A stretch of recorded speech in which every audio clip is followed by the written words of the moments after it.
Wal arda wada'aha lil anam fiha faqihatun wan nakhlu dzatul akmam. Allah berfirman, dan Allah telah meratakan bumi untuk makhluknya. Di bumi itu ada buah-buahan dan pohon kurma yang mempunyai kelopak mayang. Firasyan wa ma'asyan wal muradu bil anami kullu ma fihi ruhun min insanin wa hayawanin. Bumi sebagai hamparan dan tempat kehidupan untuk siapa? Untuk seluruh makhluk hidup. Itu ditempatkan di bumi. Karena Allah berfirman, wal arda wada'aha lil anam. Dan Allah telah meratakan bumi untuk makhluknya sehingga semua yang hidup, manusia atau hewan, itu ditempatkan di bumi. Bumi sebagai hamparan dan tempat kehidupan.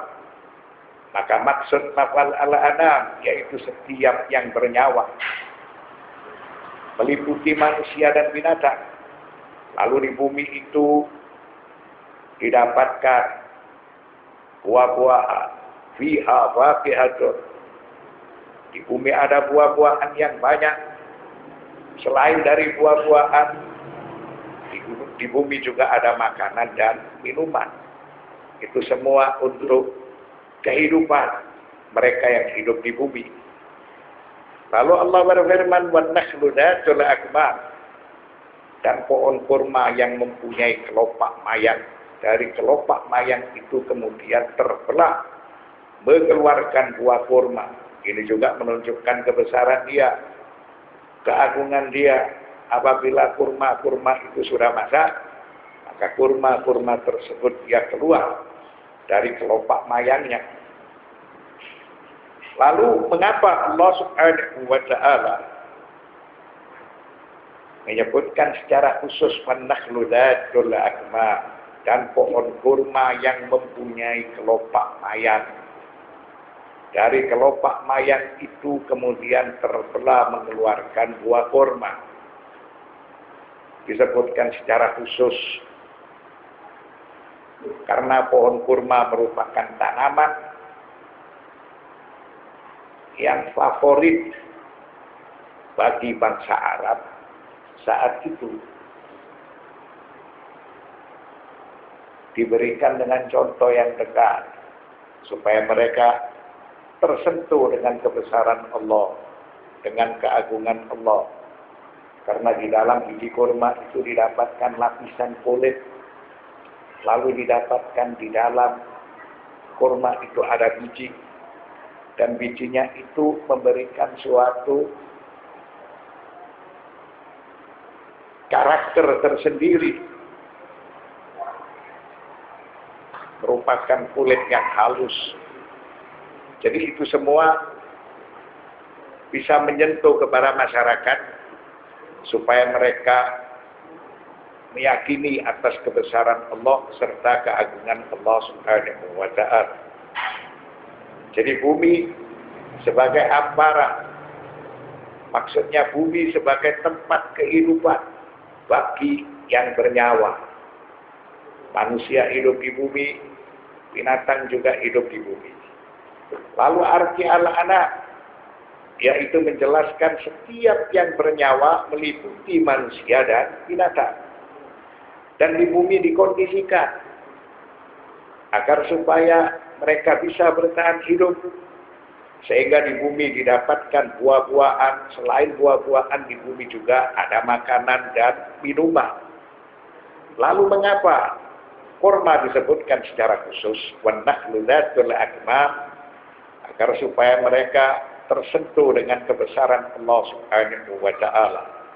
Allah menciptakan kurma-kurma itu memiliki beberapa keunikan. Al-hasil al-habbu dzul asfi wal raihan. Allah berfirman, wal habbu dzul asfi wal raihan. Dan biji-bijian yang berkulit serta bunga-bunga yang harum baunya.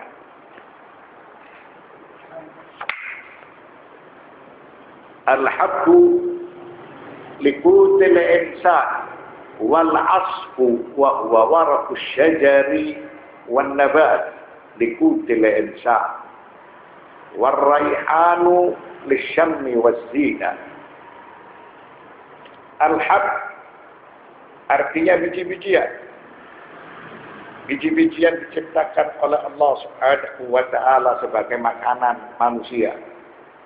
Al-asfu daun atau tanaman serta tumbuh-tumbuhan diciptakan oleh Allah Subhanahu wa taala sebagai makanan binatang, ternak atau yang lain. Ar-raihan bunga-bunga yang harum semerbak atau diproses menjadi parfum sebagai aroma dan hiasan.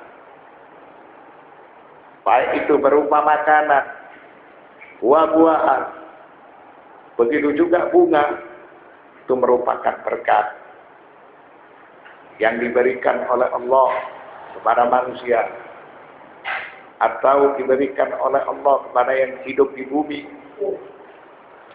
Dan dari bumi Allah Subhanahu wa taala menjadikannya berupa beberapa nikmat, berupa beberapa berkah. Itu semua diberikan oleh Allah Subhanahu wa taala supaya manusia bersyukur.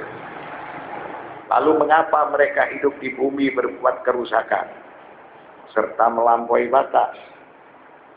Padahal Allah Subhanahu wa taala selalu memberikan nikmat. Dan supaya mereka bersyukur kepada nikmat Allah, sehingga Allah menceritakan satu persatu. Bumi dihamparkan sebagai tempat kehidupan. Dan di dalam bumi Allah Subhanahu wa taala memberikan atau menciptakan buah-buahan. Selain buah-buahan juga ada makanan dan minuman. Selain itu Allah Subhanahu wa taala juga menciptakan biji-bijian, karena biji-bijian dibutuhkan oleh kehidupan manusia dan dibutuhkan oleh yang lain. Begitu juga Allah Subhanahu wa taala menciptakan tanaman dan tumbuh-tumbuhan. Tidak terbatas dengan itu, Allah juga menciptakan ar-raihan. Ar-raihan sebagai hiasan, bunga-bunga yang harum. Itu semua sebagai anugerah yang telah diberikan oleh Allah Subhanahu wa taala kepada manusia di bumi. Lalu mengapa manusia hidup di bumi tidak bersyukur? Mereka berbuat kerusakan dan melampaui batas. Babi ayyi a'dha'i rabbikuma tukadziban. Maka nikmat Tuhan kamu yang manakah yang kamu dustakan? La bi syai'in min ala'i rabbi ukadzib. Tidak ada satupun nikmat Allah yang harus dibohongkan. Karena semua nikmat itu telah diberikan. Semua nikmat itu telah diadakan. Al-ala'u an-ni'am. Wal khitabu fi tukadzibani lil jinni wal insi bidalil qawlihi ta'ala lil anam asyamilul naw'aini bil idafati ila ma ya'ti min qawlihi fi hadhihi as-surah sanafrughu lakum ayyuhal thaqalan wa qawlihi ya ma'syaral jinni wal insi. Lafal al-ala memiliki arti nikmat. Maka khitab dalam ayat ini diperuntukkan kepada siapa? Diperuntukkan kepada yang berakal. Diperuntukkan manusia dan jin. Mereka telah diberi nikmat yang tidak terhingga oleh Allah Subhanahu wa taala. Sehingga Allah Subhanahu wa taala hendak bertanya kepada manusia dan jin, maka nikmat Tuhan kamu yang manakah yang kamu dustakan? Adakah nikmat Allah yang kamu dustakan? Adakah kehidupan yang telah diberikan oleh Allah Subhanahu wa Ta'ala itu bukan merupakan suatu nikmat yang besar? Tentunya itu merupakan suatu nikmat yang tidak terhingga. Al-ala memiliki arti nikmat. Tukadziban, khitab dalam ayat ini diperuntukkan kepada manusia dan jin. Dengan dalil al-ana wal arla wada'a lil ana. Artinya makhluk yang meliputi golongan manusia dan jin itu telah ditempatkan oleh Allah di bumi. Lalu bumi itu dikondisikan untuk kehidupan mereka. Semua berkat yang ada di bumi diberikan untuk mereka. Begitu juga berkat yang berasal dari langit. Setelah itu Allah Subhanahu wa Ta'ala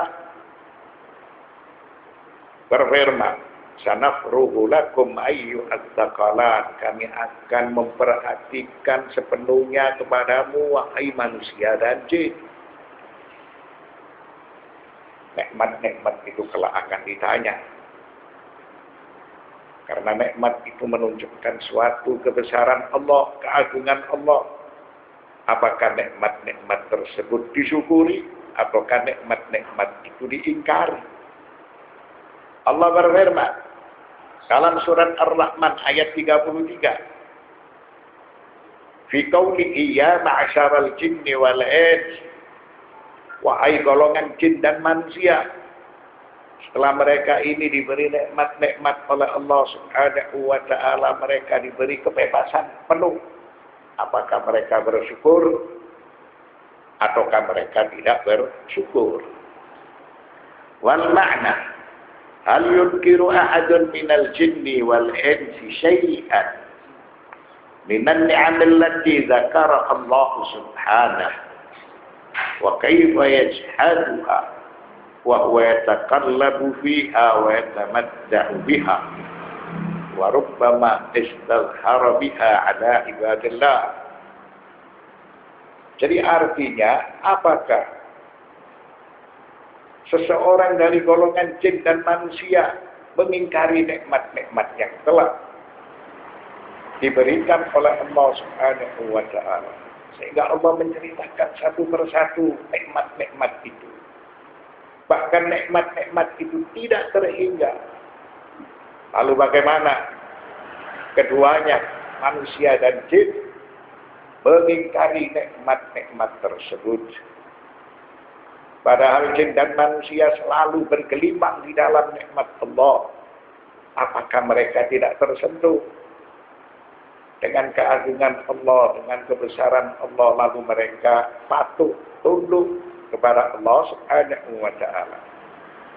Dan dia, Allah, sengaja menceritakan nikmatnya satu persatu. Bahkan menampakkan nikmat-nikmat itu kepada hamba-hambanya, supaya para hamba itu bersyukur, supaya para hamba itu tidak kufur nikmat. Mereka menjadi orang-orang yang patuh dan taat kepada Allah Subhanahu wa Ta'ala. Wassallallahu ala sayyidina Muhammadin wa alihi at-tayyibin at-tahirin walhamdulillahi rabbil alamin.